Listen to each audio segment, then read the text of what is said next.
मैंने अपने अंकल के साथ सी फूड के बिजनेस में पार्टनरशिप की। एक साल में हमने लगभग 28 लाख युआन का प्रॉफिट किया। साल के आखिर में जब प्रॉफिट बांटने की बारी आई तो उन्होंने मुझे सिर्फ 1,20,000 दिए। उनका कहना था कि जगह उनकी थी, इन्वेस्टमेंट उन्होंने की थी और मैंने सिर्फ मेहनत की थी। 1,20,000 कम नहीं होते। मैंने कुछ नहीं कहा। वो पैसे मैंने अपनी जेब में रख लिए, जो उनकी कमाई का एक छोटा सा हिस्सा भी नहीं थे। मैंने मन में सोच लिया कि ठीक है, जैसा वो कहेंगे मैं वैसा ही करूंगा। उन्हें लगा कि मैं बेवकूफ हूँ और हमेशा उनके लिए सस्ते में काम करता रहूं, लेकिन उन्हें नहीं पता था कि उन पैसों से मैंने ठीक सामने वाला बड़ा सा कोल्ड स्टोरेज किराए पर ले लिया। जब उन्होंने ये देखा तो उनका चेहरा एकदम पीला पड़ गया। मैंने शटर गिरा दिया और कहा, अंकल अब से हम दोनों अपना अपना देखेंगे। कहते हैं कि उस रात वो सुबह तक अपनी दुकान पर ही बैठे रहे और कैलकुलेटर पर हिसाब लगाते रहे। अरे यार, साल का प्रॉफिट था 28,50,000। एक साल में 365 दिन होते हैं। हम दोनों ने शिफ्ट में काम किया और सी फूड टैंक्स की रखवाली करते हुए एक पल के लिए भी नहीं सोए। कुल ट्रांजैक्शन 50 लाख से ज्यादा का था। नेट प्रॉफिट लगभग 29 लाख था, कुछ हजार कम। 28,50,000 का आंकड़ा सही है। दुकान मेरी थी,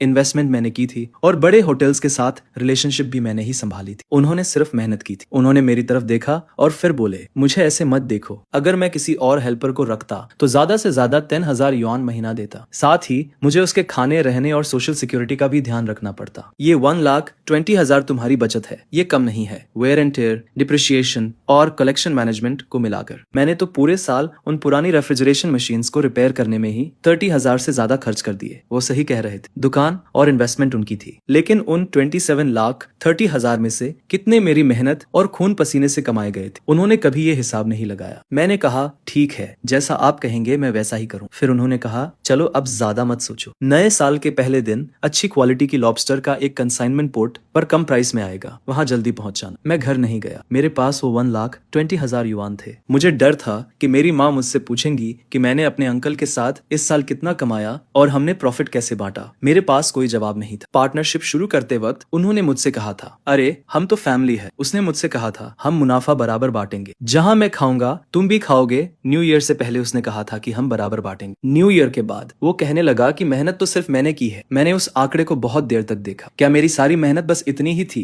क्या उसने ये नहीं कहा था कि वो पोजीशन उसकी है? तो ठीक है, अब मेरी अपनी होगी। मैंने मार्केट के लीजिंग सुपरवाइजर को सामने वाले 500 स्क्वायर मीटर के बड़े से रेफ्रिजरेटर के बारे में कॉल किया। रेंट और डिपॉजिट मिलाकर सिर्फ 1,20,000 थे। नीचे के सारे छोटे कस्टमर्स को तो मैं पहले से ही जानता था। मैं 3 दिन में कॉन्ट्रैक्ट साइन करके न्यू ईयर से पहले ओपनिंग कर सकता था। उसी रात मैंने सुपरवाइजर के टेबल पर पैसे रख दिए। हमने उसी रात कॉन्ट्रैक्ट साइन किया और मेरे हाथ में उस रेफ्रिजरेटर की चाबियां आ गई। मुझे पता चल गया कि अब मेरी डेस्टिनी किसी और के हाथ में नहीं है। न्यू ईयर के पहले दिन सुबह 4 o'clock बजे डॉक पर बर्फीली हवा चल रही थी। मैं हमेशा से 2 घंटे पहले पहुंच गया। जब शिप का कैप्टन आया तो मैं उसके पास गया। ओल्ड जान, मुझे लॉबस्टर का पूरा लॉट चाहिए, कैश पेमेंट अभी के अभी। कैप्टन हैरान रह गया। अरे तुम्हारे अंकल ने तुम्हें बताया नहीं?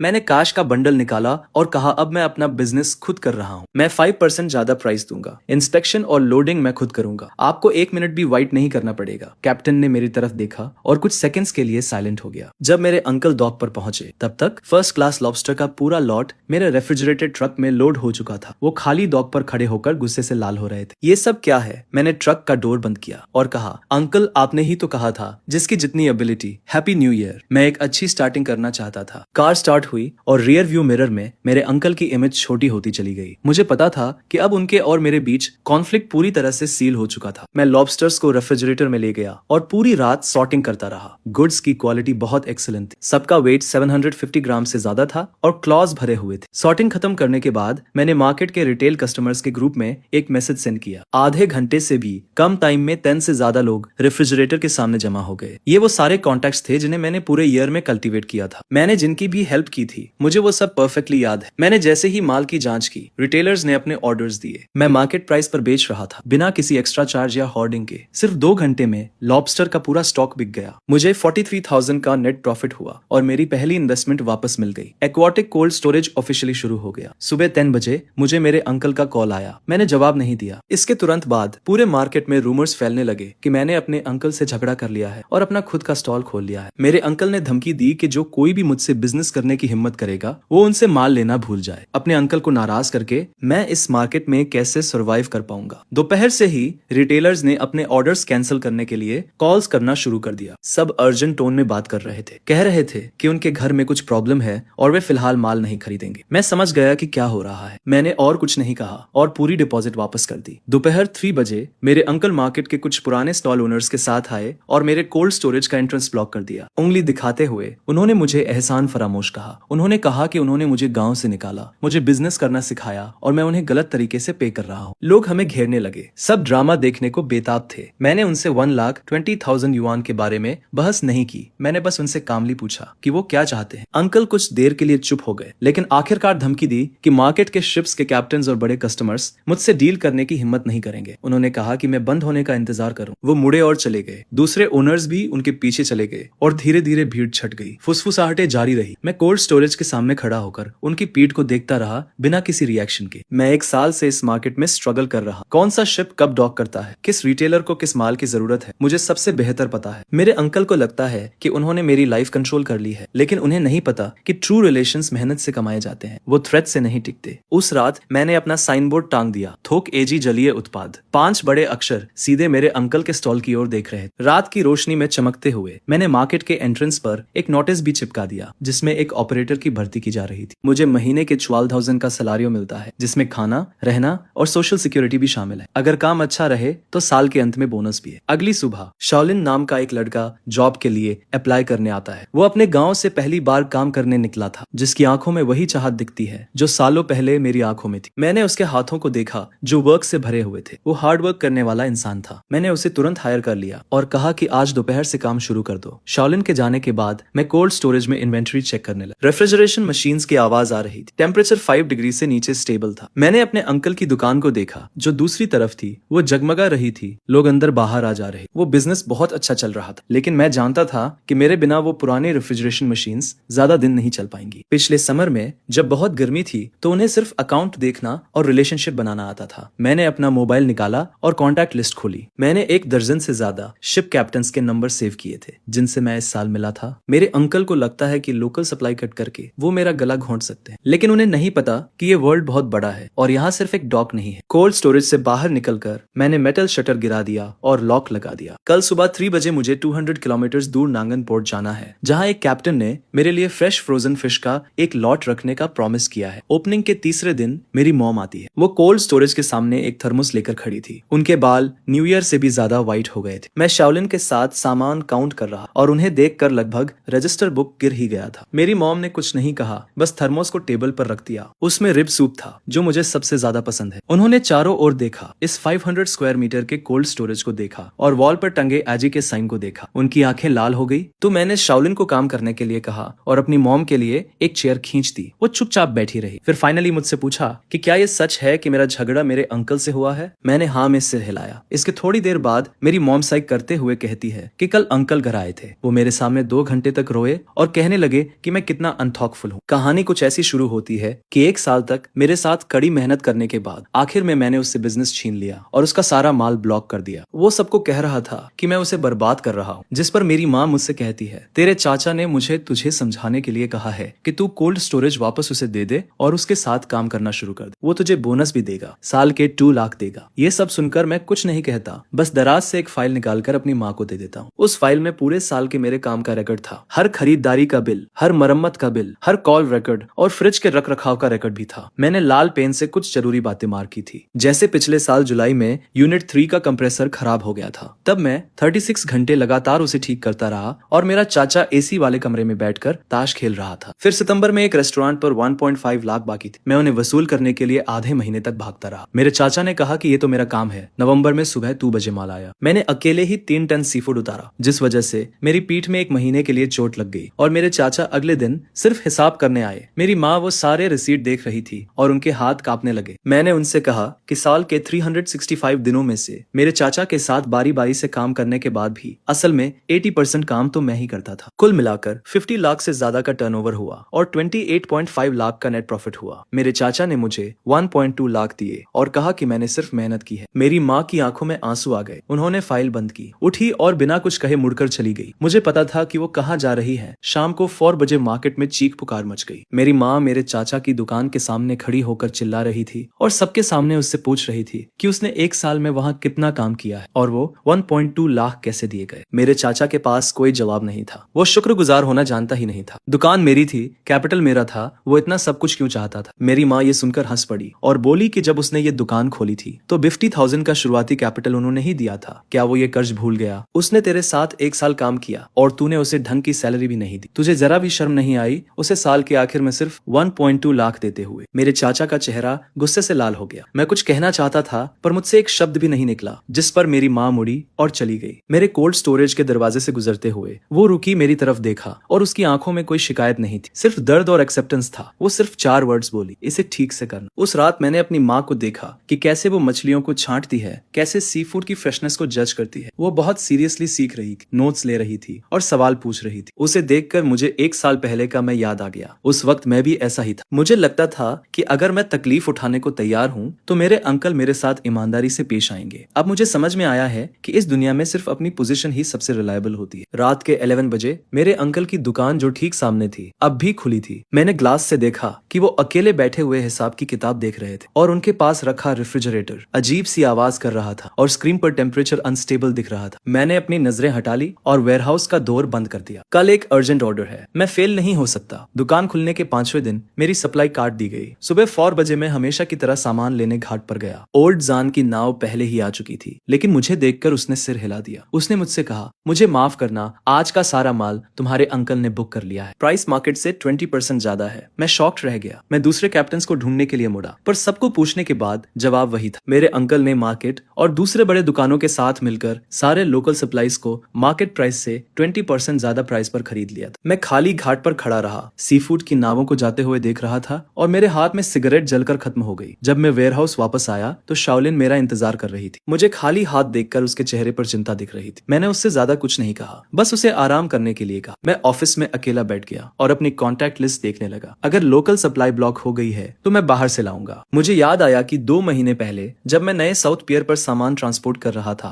तो मेरी चेन नाम के एक कैप्टन से मुलाकात हुई थी। उस वक्त उसका माल अच्छे से नहीं बिका था। दिखने में तो अच्छा था पर साइज छोटा था और कोई भी लोकल होलसेलर उसे लेने को तैयार नहीं था। मैंने उसकी मार्केट एनालाइज करने में मदद की। मैंने उसे रिटेल प्राइस कम करने का सुझाव दिया, जिस पर 3 दिन में उसका सारा इन्वेंटरी बिक गया। जाते वक्त बूढ़ा चेन बोला, कभी भी कुछ चाहिए हो तो बेझिझक मांगना। मैंने बूढ़े चेन को फोन किया। फोन बहुत देर तक बजता रहा, फिर उसने उठाया। बूढ़े चेन की आवाज नींद में लग रही थी। मैं सीधा पॉइंट पर आया। मैंने उससे पूछा कि क्या उसके पास रिसेंटली कोई माल आया है। मुझे सारा माल चाहिए था, कैश पेमेंट पर। बूढ़ा चेन कुछ सेकंड्स के लिए चुप हो गया और फिर उसने पूछा कि क्या मुझे कोई प्रॉब्लम हुई है। मैंने उससे कुछ नहीं छुपाया। मैंने उसे अपने अंकल की ब्लॉकिंग के बारे में बताया। यह सुनकर बूढ़ा चेन गुस्सा हो गया और बोला कि यह हरकत बहुत शर्मनाक है। उसने मुझे खबर का इंतजार करने को कहा। फोन रखने के बाद सुबह हो चुकी थी। मैं दोबारा नहीं सोया, बल्कि कार ली और सीधा साउथ डॉक की तरफ चल दिया। बिना रुके 3 घंटे ड्राइविंग करने के बाद मैं साउथ डॉक पर पहुंचा। सुबह के 10 o'clock बज रहे थे और बूढ़ा चेन पहले से ही एक शिपिंग ट्रक के पास मेरा इंतजार कर रहा था। कार्गो कंपार्टमेंट में ताजी सी फूड भरी हुई थी, जिस पर बूढ़ा चेन मुझे माल इंस्पेक्ट करने के लिए ले गया। ये खेप अभी अभी पोर्ट पर पहुंची थी। कोरल ग्रुपर और हैरी क्रैब थे। क्वालिटी बहुत हाई तो नहीं थी, लेकिन फ्रेशनेस बहुत अच्छी थी। उनके गिल्स अभी भी ब्राइट रेड थे और क्रैब्स के लेग्स स्ट्रॉन्ग थे। मैंने तुरंत डिसाइड किया और सब कुछ खरीद लिया। मैंने 1,80,000 युआन ट्रांसफर कर दिए। उसी वक्त बूढ़े चेन को अपने फोन पर पेमेंट का नोटिफिकेशन मिल गया। उसने मेरी पीठ थपथपाई और कहा, तुम में हिम्मत है। तुम्हारे अंकल जैसे लोग देर सवेर बुरे फंसेंगे। अब से तुम्हें माल चुनने में प्रायोरिटी मिलेगी। मैंने बूढ़े चेन से बहुत देर तक बात की। उसने मुझे बताया कि साउथ डॉक को रिसेंटली ही डेवलप किया गया है और कई लोकल होलसेलर्स को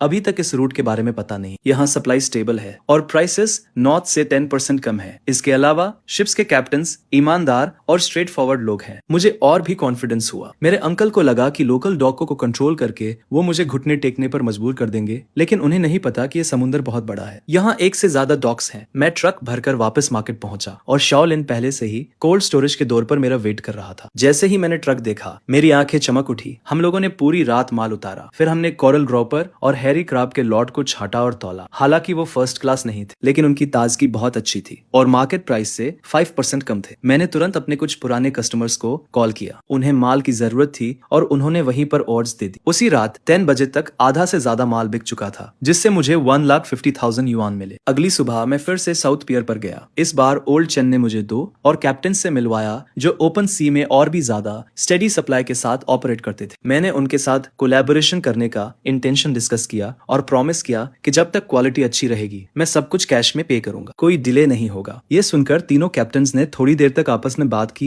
और फाइनली मान गए। उनमें से एक, जिसका सुरनेम वोंग था, उसने कहा, वाह, इतनी कम उम्र में अपने दम पर लॉन्च करने के लिए तुम्हारे अंदर बहुत हिम्मत है, तुम्हारे अंदर डिटर्मिनेशन है। हम जो सेलिंग करते हैं वो रेप्यूटेशन को सबसे ऊपर रखते हैं। अगर तुम कैश पेमेंट्स मेंटेन रखते हो तो हम तुम्हें सप्लाई में प्रायोरिटी देंगे। मैंने उन सभी से हैंडशेक किया और फाइनली मेरे ऊपर से एक बहुत बड़ा बोझ उतर गया। शहर जाते वक्त मुझे शाओलिन का कॉल आया। उसने मुझे बताया कि मेरे अंकल आज वेयरहाउस के सामने थे। उन्होंने कई चक्कर लगाए और देखा कि हम कैसे माल अनलोड कर रहे थे और उनका चेहरा बहुत डार्क लग रहा था। कुछ रिटेलर्स भी आकर पूछ रहे थे कि हम माल कहाँ से ला रहे हैं और मार्केट से भी कम प्राइस में क्यों दे रहे हैं। मैंने फोन कट किया और विंडो के पीछे से गुजरते लैंडस्केप को देखने लगा। मेरे अंकल को लगता था कि लोकल प्राइस बढ़ाकर वो मुझे फोर्स कर सकते हैं कि मैं यहाँ से चला जाऊं, लेकिन उन्हें अंदाजा भी नहीं था कि वो जितना मुझे ब्लॉक करेंगे मेरा रास्ता उतना ही चौड़ा होता जाएगा। एक बार साउथ पियर से सप्लाई स्टेबल हो गई तो मेरी कॉस्ट उनसे 10% कम थी और प्राइस का एडवांटेज तुरंत ऑब्वियस हो गया। आखिर में मैं कॉर्नर नहीं होऊंगा। साउथ पियर से सप्लाई स्टेबल करने के बाद मेरा कोल्ड स्टोरेज का बिजनेस बहुत अच्छा चलने लगा। लगातार एक वीक तक मैं सुबह 3 बजे साउथ पियर पर माल लेने जाता था और सुबह 10 बजे से पहले मार्केट लौट आता था। ये प्रोडक्ट्स बहुत फ्रेश थे और लोकल प्रोडक्ट्स से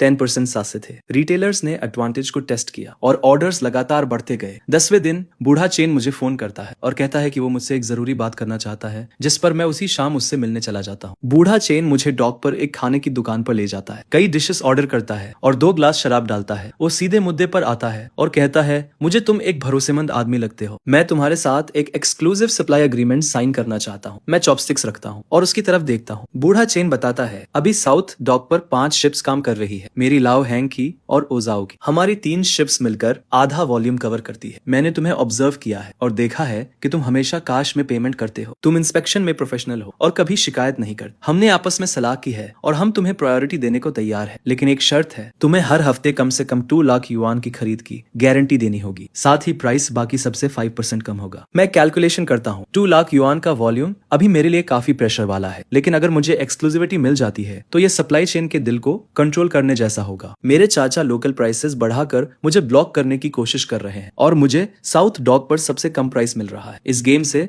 एडवांटेज तुरंत साफ हो जाएगा। मैं बूढ़े चेन से हाथ मिलाता हूँ। हम अग्रीमेंट तुरंत साइन करते हैं जिसकी ड्यूरेशन 3 महीने की है। मैं वीकली 2 लाख युआन के वॉल्यूम की गारंटी देता हूँ। वो स्टेबल सप्लाई और सबसे अच्छे पॉसिबल प्राइस की गारंटी देते हैं। अग्रीमेंट साइन करने के बाद लाओ चेन मुझे एक और बात बताता है। वो कहता है कि हाल ही में कोई अपने कॉन्टैक्ट्स का इस्तेमाल करके ये पता लगाने की कोशिश कर रहा है कि मैं अपना सामान कहाँ से लेता हूँ। वो लोग मुझसे ये लाइन छीनने के लिए बहुत ज्यादा प्राइस ऑफर कर रहे हैं। ओचनन कहता है, देखो, बिजनेस में रेपुटेशन मायने रखती है, तुम हमारे साथ लॉयल रहे हो, हम अपनी बात से मुकरने जैसा घटिया काम नहीं करेंगे, लेकिन सावधान रहें। तुम्हारे चाचा सालों से इस एरिया में काम कर रहे हैं और उनके पास कई चालें हैं। मैं सिचुएशन को समझते हुए हामी भरता हूँ। जब मैं मार्केट वापस आता हूँ तो रात के 9 बज चुके होते हैं और योलिन अभी भी कोल्ड स्टोरेज में सामान अरेंज कर रही होती है। मुझे देखकर वो तुरंत आती है और बताती है कि आज 3 और रिटेल कस्टमर्स ने ऑर्डर्स दिए और एक रेस्टोरेंट का ओनर भी है जो लॉन्ग टर्म कोलैबोरेशन के बारे में बात करना चाहता। अगली सुबह मैं उस रेस्टोरेंट में जाता हूँ। ले नाम के एक रेस्टोरेंट के ओनर हैं जिनकी उम्र 40 के आसपास है। उनके यहाँ सी फूड की खपत काफी ज्यादा है। ली मुझसे कहते हैं कि पहले वो हमेशा मेरे अंकल से ही माल खरीदते थे, जिस पर अब मछली के मरने की रेट बहुत बढ़ गई है और उन्होंने कई बार शिकायत भी की, लेकिन कोई इंप्रूवमेंट नहीं हुई। फिर मैं उन्हें कोल्ड स्टोरेज में माल दिखाने के लिए ले जाता हूँ। ले हर चीज की बहुत सावधानी से इंस्पेक्शन करते हैं, मछली के गिल्स के कलर से लेकर आंखों की क्लैरिटी तक। वो हर डिटेल को चेक करते हैं और फाइनली सिर हिलाकर कहते हैं कि माल वाकई में अच्छा है। वो मुझसे पूछते हैं कि क्या मैं स्टेबल सप्लाई की गारंटी दे सकता हूँ, जिस पर मैं उन्हें अनमतों के साथ एक्सक्लूसिव सप्लाई का अग्रीमेंट दिखाता हूँ। उसे पढ़ने के बाद ली तुरंत डिसाइड करते हैं कि अब से उनके दोनों लोकेशंस के लिए सारा सी फूड मुझसे ही खरीदा जाएगा, कम से कम 50,000 युआन वीकली। ली को विदाई देने के बाद मैं कोल्ड स्टोरेज के सामने खड़ा होकर सिगरेट जलाता हूँ, जो मेरे अंकल का है। वो किसी से बहुत ऊंची आवाज में आर्ग्यू कर रहे थे और ग्लास से दिख रहा था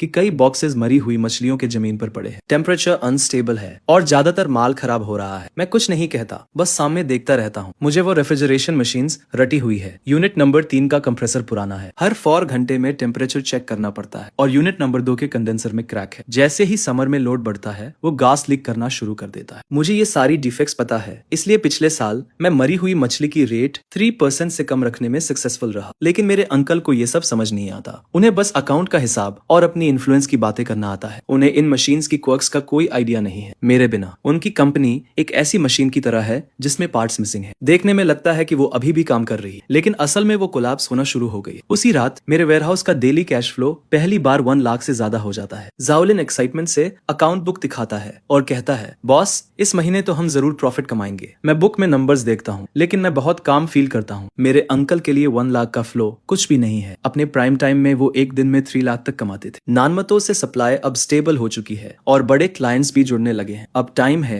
कि धीरे धीरे अपने अंकल का मार्केट शेयर खाया जाए। रात के 3 बजे सामने वाली स्टॉल की लाइट अभी भी जल रही थी। मेरे अंकल वहाँ अकेले बैठे थे, बस मरी हुई मछलियों के ढेर को घूर रहे थे। उनके बगल में रखा हुआ रेफ्रिजरेशन मशीन एक अजीब सी आवाज कर रहा था और स्क्रीन पर टेम्परेचर एकदम फ्लक्चुएट हो रहा था। मैं शटर डाउन करता हूँ, वेयरहाउस बंद करता हूँ और मुझे कल सुबह 3 बजे नानमतो में किंग क्रैब्स की कंसाइनमेंट रिसीव करनी है। एक्सक्लूसिव सप्लाई एग्रीमेंट साइन करने के 3 वीक्स बाद मेरा डेली कैश फ्लो 1,20,000 से ऊपर ही रहता है। उस दोपहर लाओ चन का मुझे अचानक कॉल आता है और उसकी टोन बहुत सीरियस थी। वो बताता है कि किसी ने नानमतो की सप्लाई खरीदने के लिए मुझसे 20% ज्यादा ऑफर किया है। वो दूसरा आदमी लाओलियू है जो पूरे फिश मार्केट में मेरे अंकल का सबसे करीबी है। मुझे अंदर से एक झटका लगता है। मुझे पता था कि अब मेरे अंकल सीरियस हो रहे हैं। लाओ चन कहता है, यार वो प्राइस सच में बहुत टेम्पटिंग है, लेकिन हमने बात कर ली है और बिजनेस में रेपुटेशन बहुत इंपॉर्टेंट होती है। अभी तो अग्रीमेंट को 3 वीक्स ही हुए हैं। हम ऐसे अचानक अपना डिसीजन नहीं बदल सकते। मैं तुम्हें बस वार्न करने के लिए कॉल कर रहा हूँ कि इस बार तुम्हारे अंकल पूरी तरह से सीरियस हैं। मैं लाओ चन को थैंक्स कहता हूँ और उसी रात नानमतो ड्राइव करके चला जाता हूँ। वहाँ तीनों कैप्टन मौजूद थे। मैं उन्हें डिनर पर इन्वाइट करता हूँ और खाना खाते वक्त मैं प्राइस इंक्रीज के बारे में कुछ भी मेंशन नहीं करता। हम बस इस बारे में बात करते हैं कि फिशिंग कितनी हार्ड जॉब है और मार्केट कैसा चल रहा है। लाओ वान बताता है कि उसका बेटा अगले साल कॉलेज जाने वाला है और अभी भी उसे ट्यूशन फीस के लिए कुछ पैसे कम पड़ रहे हैं। और तभी मैं कहता हूँ, ब्रदर वान, मैं ट्यूशन पे कर दूंगा। इसे आप गुड्स की एडवांस पेमेंट समझ लीजिए। इसे हम फ्यूचर सप्लाई से धीरे धीरे डिडक्ट कर लेंगे। लाओ बताता है कि उसकी वाइफ हॉस्पिटल में है और उसे पैसों की जरूरत है। मैं उसे तुरंत 50,000 ट्रांसफर कर देता हूँ और कहता हूँ कि ये पैसे इमरजेंसी के लिए है, कोई जल्दी नहीं है वापस करने की। तीनों कैप्टन मेरी तरफ देखते हैं और उनकी आंखों में कुछ नया सा एक्सप्रेशन था। लाओ चन अपना ग्लास उठाता है और कहता है, यार तुम तो अपनी बात के पक्के हो। तुम्हारे अंकल चाहे कितना भी ऑफर करें, हम नहीं हिलेंगे। मैं उनके साथ टोस्ट करता हूँ और अंदर से बहुत रिलीव्ड फील होता है। मार्केट लौटते लौटते काफी देर हो चुकी थी, जिस पर मैं ऑफिस में बैठकर आगे के प्लान्स बनाने लगता हूँ। साउथ डॉक से सप्लाई तो अब स्टेबल हो गई थी, लेकिन मेरा अंकल हाथ पर हाथ रखकर तो नहीं बैठने वाला था। मुझे डर था कि वो शिप के कैप्टन के पीछे जरूर पड़ेगा और ऐसा ही होता है। आगे मार्केट में रूमर्स फैलने लगते हैं। कुछ कहते हैं कि मेरा सामान कॉन्ट्राबैंड है, क्वारंटीन सर्टिफिकेट्स नहीं है, तो कुछ कहते हैं कि मेरा कोल्ड स्टोरेज स्टैंडर्ड्स पर खरा नहीं उतरता और कभी भी बंद हो सकता है। फिर ये भी अफवाहें फैलती है कि मैं कैप्टन का रिश्तेदार नहीं हूँ और मेरे सप्लाई का सोर्स भी अनस्टेबल है। ये सारी बातें इतनी कन्विंसिंगली फैलाई जा रही थी कि कस्टमर्स के कॉल्स आने शुरू हो जाते हैं, जिस पर मैं घबराता नहीं हूँ। मैं सीधे साउथ डॉक के क्वारंटीन सर्टिफिकेट्स, कोल्ड स्टोरेज का बिजनेस लाइसेंस और सप्लाई अग्रीमेंट्स की फोटोज निकालकर रिटेल कस्टमर्स के ग्रुप में भेज देता हूँ, जो देखकर रूमर्स अपने आप ही गायब हो जाते हैं। पर मेरा अंकल तब भी नहीं रुकता है। मार्केट मैनेजमेंट के लोग अचानक मेरे कोल्ड स्टोरेज का इंस्पेक्शन करने आ जाते हैं। वो कहते हैं कि उन्हें एक कंप्लेंट मिली है और उन्हें शक है कि रेफ्रिजरेशन इक्विपमेंट स्टैंडर्ड्स के हिसाब से नहीं है, इसलिए वो इंस्पेक्शन के लिए ऑपरेशंस बंद करने की डिमांड करते हैं। आगे मैं कोल्ड स्टोरेज खोलने से पहले ही प्रिपेयर्ड था। सारे इक्विपमेंट हाईएस्ट स्टैंडर्ड्स के हिसाब से सेट किए गए थे, चाहे वो क्वारंटीन हो, फायर सेफ्टी हो या एनवायरमेंटल प्रोटेक्शन हो। सारे सर्टिफिकेट्स ऑर्डर में थे। इंस्पेक्टर 2 घंटे तक चेक करता है, पर उसे कोई गलती नहीं मिलती और आखिर में वो खाली हाथ चला जाता है। उसे विदाई करने के बाद शाओलिन धीरे से कहती है, बॉस, किसी ने देखा कि आपके अंकल ने ही एडमिनिस्ट्रेशन में कंप्लेंट की थी। मैं सिर हिलाता हूँ। मुझे तो पहले से ही इन टैक्टिक्स का अंदाजा था। उस शाम मेरे कोल्ड स्टोरेज का डेली फ्लो 1,50,000 से ऊपर चला जाता है, जो मेरे अंकल के बिजनेस को ऑफिशियली पीछे छोड़ देता है और ये खबर पूरे मार्केट में तेजी से फैल जाती है। हर कोई कमेंट करता है कि मैं सच में जीत गया। शाम होते होते मेरे अंकल के स्टॉल के सामने क्रेडिटर्स का एक ग्रुप इकट्ठा हो जाता है, जो उनसे पेमेंट की डिमांड कर रहे थे। इस दौरान मेरी सप्लाई को ब्लॉक करने के लिए मेरे अंकल ने लोकल डॉक पर ऊंचे दामों पर माल जमा करना शुरू कर दिया और कॉस्ट बढ़ाने के लिए दूसरे स्टॉल्स के साथ मिल गया, जिससे उसकी कैपिटल चेन टाइट होने लगती है। मछलियों की मोर्टेलिटी रेट हाई बनी रहती है और वो बहुत सारे कस्टमर्स खो देता है। हालात और भी मुश्किल होते जा रहे थे। शाओलिन ने मुझसे कहा, आज फिर तुम्हारे अंकल की कूलिंग मशीन नंबर 3 खराब हो गई। एक पूरा क्राट किंग क्रैब्स मर गए। कम से कम 80,000 का नुकसान हुआ है। मुझे वो कूलिंग मशीन नंबर 3 अच्छी तरह से याद है। पिछली गर्मियों में जब वो पहली बार खराब हुई थी, मैं लगातार 36 घंटे जगा रहा था उसे ठीक करने के लिए। उसका हर एक पार्ट, उसकी हर सनक मुझे पता है, लेकिन अब वो मेरी जिम्मेदारी नहीं है। रात होते ही बॉस ने मुझे कॉल किया और कहा कि उसका एक दोस्त भी मुझसे सामान खरीदना चाहता है। वो शहर में एक और रेस्टोरेंट चेन का मालिक है। हर हफ्ते कम से कम 70,000 का ऑर्डर देगा। मैंने अगले दिन उससे मिलने के लिए हाँ कर दी। कॉल काटने के बाद मैं कोल्ड स्टोरेज के सामने खड़ा हो गया। सामने वाली स्टॉल की लाइट्स अभी भी जल रही थी। शीशे से मैं अपने अंकल को देख सकता था। वो वो वहाँ अकेले बैठे हुए थे, उनके सामने बिल्स का ढेर लगा हुआ था। ऐसा लग रहा था जैसे उनके बाल और भी ज्यादा सफेद हो गए। उनका फिगर अजीब तरह से थका हुआ लग रहा था। मैंने अपनी नजरें हटा ली और कोल्ड स्टोरेज का दरवाजा बंद कर दिया। कल वाइल्ड येलो क्रोकर का एक बैच आने वाला है। क्लाइंट ने पहले से ही 2 लाख क्वांटिटी में बुक कर लिया है। मार्केट में लोग चुपके से बातें करने लगे थे, कह रहे थे कि मेरे अंकल की स्टॉल ज्यादा दिन नहीं चलेगी। उनकी पुरानी कूलिंग मशीन्स लगातार खराब हो रही है। मछलियों के मरने की रेट 15% तक बढ़ गई है। कई रेगुलर कस्टमर्स ने अब मेरी तरफ आना शुरू कर दिया है। शाओलिन ने आखिरी बैच को ऑर्गेनाइज करना खत्म किया और एक्साइटेड होकर कहा, बॉस इस महीने हमें 5 लाख का नेट प्रॉफिट हुआ है। मैंने अकाउंट बुक में नंबर्स देखे और मैं बहुत शांत महसूस कर रहा था। 5 लाख कुछ भी नहीं है मेरे अंकल के गोल्डन डेज के मुकाबले, लेकिन मेरे लिए ये पहली फॉर्चून है जो सच में मेरी है। देर रात मैंने कोल्ड स्टोरेज बंद किया और मैं आराम करने के लिए जाने वाला था। जब मैं अपने अंकल की स्टॉल के सामने से गुजरा तो मैंने देखा कि वो अभी भी काम कर रहे हैं। कूलिंग मशीन नंबर 3 को ठीक करने की कोशिश कर रहे। उनके मूवमेंट्स अजीब थे। जाहिर तौर पर उन्हें उन सर्किट्स और पार्ट्स के बारे में कुछ भी समझ नहीं आ रहा था। मैं थोड़ी देर के लिए बाहर से देखता रहा, लेकिन आखिरकार मैंने अपना मुंह मोड़ा और चला गया। मेरे कोल्ड स्टोरेज की डेली फ्लो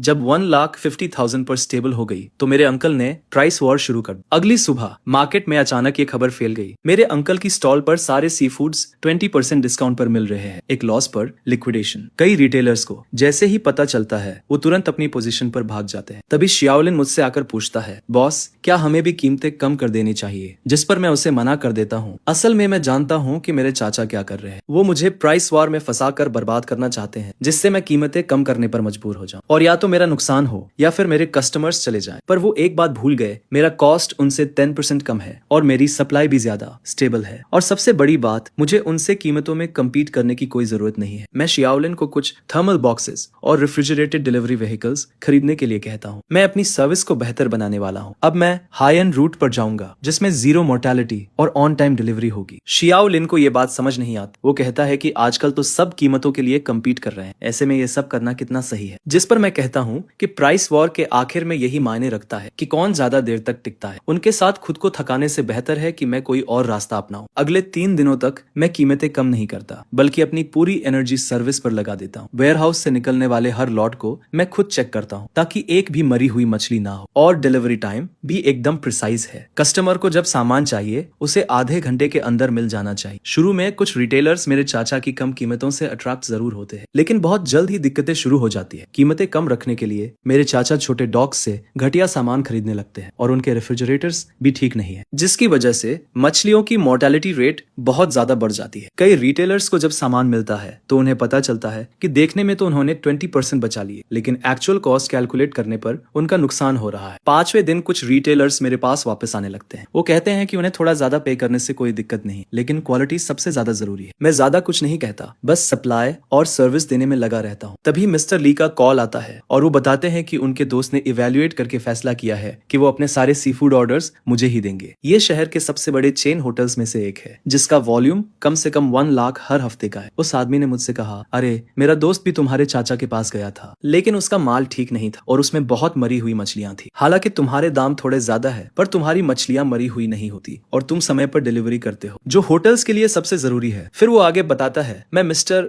ली के दोस्त से मिला और हमने कोऑपरेशन एग्रीमेंट साइन किया। अगले हफ्ते से हर हफ्ते 1 लाख का ऑर्डर आएगा जो मेरे कोल्ड स्टोरेज से होकर जाएगा। एग्रीमेंट साइन करने के बाद मैं शाम को मार्केट लौटा तो देखता हूँ कि मेरे चाचा के स्टॉल के सामने रिटर्न्स के कई बॉक्सेस रखे हुए हैं, जिस पर कुछ रिटेलर्स उनसे बहस कर रहे थे। मेरे चाचा का चेहरा गुस्से से लाल था और उनकी आवाज भी भारी हो गई थी। शाओलिन ने मुझसे कहा, तुम्हारे चाचा को इन 2 दिनों में बहुत सारे रिटर्न्स आए हैं। ऐसा सुनने में आ रहा है कि उन्होंने सिर्फ कॉम्पेंसेशन में ही 1 लाख से ज्यादा दे दिए हैं। मैं अपने कोल्ड स्टोरेज के दरवाजे पर खड़ा होकर सामने का नजारा देख रहा था। मेरे चाचा की प्राइस वॉर 10 दिन भी नहीं चली और वो कोलैप्स होने लगे। उनकी वर्किंग कैपिटल पहले से ही टाइट थी और अब नुकसान में बेचने और रिटर्न्स के लिए कॉम्पेंसेशन देने की वजह से वो इसे संभाल नहीं पाए। सबसे बुरी बात तो ये हुई कि उन्होंने दाम कम करने के लिए जो सस्ता माल खरीदा उसने उनकी रेप्यूटेशन पूरी तरह से बर्बाद कर दी। बहुत से पुराने कस्टमर्स का उन पर से भरोसा उठ गया और वो मेरे पास आने लगे। उसी रात मेरे कोल्ड स्टोरेज का डेली फ्लो 2 लाख से ज्यादा हो गया और शाओलिन ने मुझे एक्साइटमेंट में अकाउंट बुक दिखाई जिसमें लिखा था कि इस महीने का नेट प्रॉफिट 8 लाख से ज्यादा होगा। मैंने बुक में नंबर्स देखे और मुझे बहुत सुकून मिला।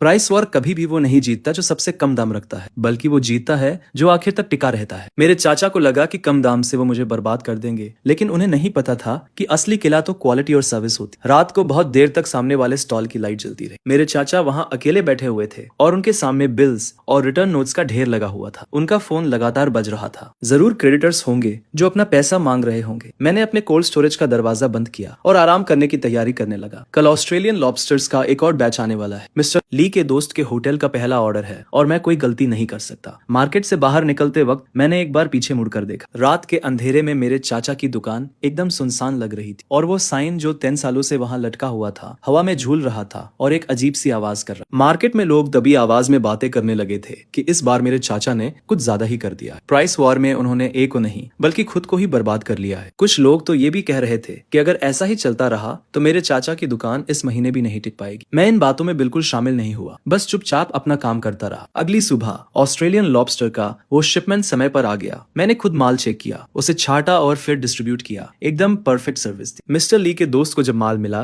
तो उसने तुरंत अपना ऑर्डर 50% और बढ़ा दिया। वो प्राइस वॉर तो पहले ही हार चुका था। वॉर खत्म होने के 3 दिन बाद मार्केट में एक बड़ी खबर आई। शहर का सबसे बड़ा बायर जिन दिन होटल का मिस्टर जान अपने बेटे की शादी का बैंक्वेट रखने वाला था। उसने 300 टेबल्स बुक की थी और सी फूड की डिमांड बहुत ज्यादा थी। जो कोई भी ये ऑर्डर हासिल कर लेता उसका मार्केट में टिकना लगभग तय था। मिस्टर जान का होटल 20 सालों से चल रहा है और हमेशा से हाई लेवल बैंक्वेट्स के लिए फर्स्ट चॉइस रहा है। इतने सालों से वो सी फूड मेरे चाचा से ही खरीदते थे। उनके बीच बहुत अच्छी रिलेशनशिप थी। शादी सैटरडे को थी और उन्होंने 3 दिन पहले से ही माल की तैयारी शुरू कर दी थी। मेरे चाचा ने इस बिजनेस के लिए अपनी लगभग सारी कैपिटल लगा दी थी। कई डॉक्स से माल मंगवाया था ताकि इस मौके का फायदा उठा सके और रिकवर कर सके। फ्राइडे की शाम को अचानक मार्केट में खबर फैल गई कि जिन दिन होटल में कुछ गड़बड़ हो गई। शाओलिन भागता हुआ आया और बोला, तुम्हारे चाचा ने जो सी फूड सप्लाई किया है उसमें बहुत बड़ी प्रॉब्लम हो गई। आधे किंग क्रैब मर गए हैं और ऑस्ट्रेलियन लॉबस्टर भी फ्रेश नहीं है। मिस्टर जान होटल में बहुत गुस्सा हो रहे हैं। वो तुम्हारे चाचा से तुरंत माल रिप्लेस करने के लिए कह रहे हैं, वरना वो डील कैंसिल कर देंगे। मैं अपने कोल्ड स्टोरेज के सामने खड़ा था और दूर से देख रहा था कि मेरे चाचा की दुकान में सब कुछ अस्त व्यस्त हो गया है। वो माल ढूंढने के लिए फोन कर रहे थे, लेकिन फ्राइडे की शाम थी। बैंक्वेट कल दोपहर को शुरू होने वाला था। कहीं से भी माल लाना पॉसिबल नहीं था। लोकल डॉग्स की बात करें तो मैंने पहले ही अग्रेसिव शॉपिंग करके सबको ऑफेंड कर दिया था। अब कोई मुझे बेचना नहीं चाहता। शाम के 6 बजे ओनर जान खुद मार्केट आते हैं। वो लगभग 50 साल के हैं और आमतौर पर बहुत ही एमिएबल है, लेकिन इस बार उनका चेहरा गुस्से से लाल था। वो मेरे अंकल के स्टॉल के सामने खड़े होकर तेज आवाज में कहते हैं कि उन्होंने इतने सालों के कोऑपरेशन के बाद उन पर ट्रस्ट किया था, लेकिन उन्होंने इस बार कैसी मर्चेंडाइज दी है। 300 वेडिंग बैंक्वेट है और गेस्ट बहुत इंपॉर्टेंट लोग हैं। वो कहते हैं कि मैं क्या एक्सप्लेनेशन दूंगा। ये सुनकर मेरे अंकल पसीने से लथपथ हो जाते हैं और लगातार अपोलोजाइज करते हुए कहते हैं कि वो किसी तरह मर्चेंडाइज को रिप्लेस कर देंगे। ओनर जान कहते हैं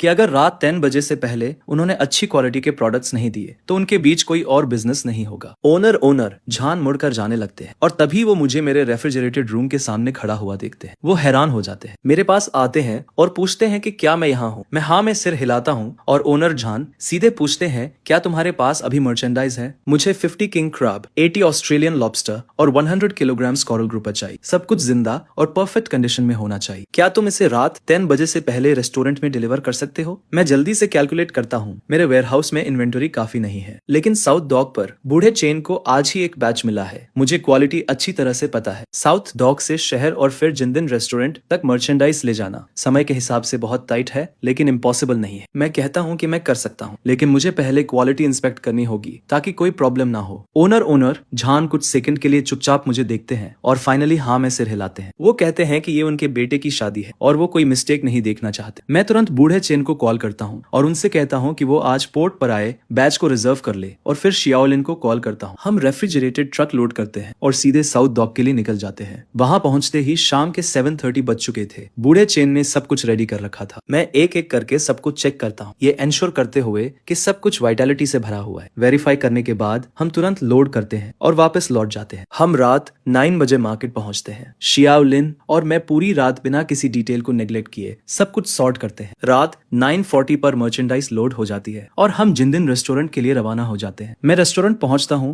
तो ठीक 9:55 बजे थे। ओनर जान पहले से ही किचन में मेरा इंतजार कर रहा था। उसने खुद सब कुछ चेक किया। किंग क्रैब्स एकदम फ्रेश थे, उनके पिंचर्स मजबूत थे। ऑस्ट्रेलियन लॉबस्टर्स की एंटेना सही सलामत थी, जैसे उनमें एनर्जी भरी हो। कोरल ग्रुपर का कलर एकदम लाल था और उसकी आंखें भी क्लियर थी। इंस्पेक्शन के बाद ओनर जान आखिर में मुस्कुराता है। वो मेरे कंधे पर हाथ रखकर कहता है, यार ये खेप तो एकदम परफेक्ट है। तुमने तो मुझे बड़ी मुसीबत से निकाल ली। मैं कहता हूँ ये तो मेरा जॉब है। ओनर जान मुझे देखता है और कहता है, भाई तुमने इस बार मेरी बहुत हेल्प की है। मैं आगे चलकर तुम्हारे साथ लॉन्ग टर्म कोऑपरेशन के बारे में बात करना चाहता हूँ। मैं हाँ हामी भर देता हूँ। जब मैं मार्केट वापस जाता हूँ तो रात के 11 बज चुके थे। मेरे अंकल की स्टॉल पर अभी भी लाइट्स जल रही थी। शीशे के अंदर से वो अकेले बैठे हुए दिख रहे थे। उनके सामने वो सारे डेड किंग क्रैब्स और लॉबस्टर्स पड़े थे। उनका फोन टेबल पर रखा था। स्क्रीन एकदम डार्क थी। शायद ओनर जान अब उनके कॉल्स नहीं उठा रहा। शाओलिन कहता है, बॉस तुम्हारे अंकल तो गए काम से। जिंदी रेस्टोरेंट शहर का सबसे बड़ा क्लाइंट है। उसे खोने के बाद उनके पास वापस उठने का कोई चांस नहीं बचेगा। मैं कोई जवाब नहीं देता, बस कोल्ड स्टोरेज का डोर बंद कर देता हूँ। कल मुझे फिर रेस्टोरेंट जाकर हेल्प करनी है ताकि वेडिंग अच्छे से हो जाए। सैटरडे वेडिंग का दिन मैं बहुत सुबह ही जिंडी रेस्टोरेंट पहुंच जाता हूँ। किचन में हलचल मची हुई थी। मैं खुद सी फूड के हर प्लेट की प्रिपरेशन पर नजर रखता हूँ। किंग क्रैब एकदम परफेक्ट बना था। ऑस्ट्रेलियन लॉबस्टर का सशीमी बहुत डिलिशियस था और स्टीम्ड ग्रुपर भी एकदम टेंडर था। ओनर जान हॉल में गेस्ट का स्वागत कर रहा था और बार बार किचन की तरफ देखकर मुस्कुरा रहा था। दोपहर 12 बजे वेडिंग शुरू होती है। 300 टेबल्स पर बैठे गेस्ट सी फूड डिशेस की तारीफ करते नहीं थकते। कुछ बिजनेस ओनर्स तो वहीं ओनर जान से पूछने लगते हैं कि ये माल कहाँ से आया है, जिस पर वो मुस्कुराते हुए जवाब देता है, ये मार्केट के एक यंग लैड सप्लाई करता है। आजकल ये मिलना थोड़ा मुश्किल है। दोपहर के 3 बजे